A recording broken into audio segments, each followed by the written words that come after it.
I tend to think of press checks as something along the lines of a nervous tick,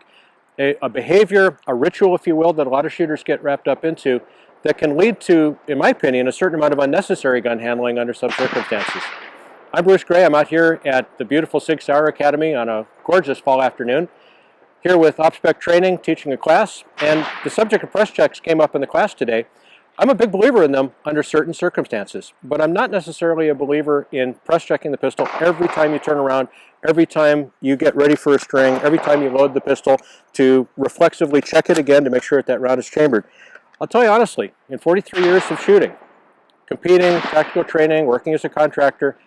I've never found my pistol not to be loaded after I myself loaded it. My principal concern is that if I relinquish control of that pistol for some reason, then yes, I want to make sure that there's not something that's happened to it in the meantime, or that maybe I screwed up and that I put it away unloaded, say in the locker when I'm taking a suspect to jail or whatever happens to be. But the reality is for me, that if I watch myself load the gun and I use a procedure that allows me to see what I'm doing, I'm good to go. Some people make the argument, and it's a valid one, that if I'm loading the pistol in the dark, that I may need a secondary method to be able to verify perhaps that I have in fact succeeded in loading the gun.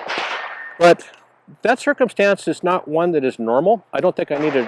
factor that into my training and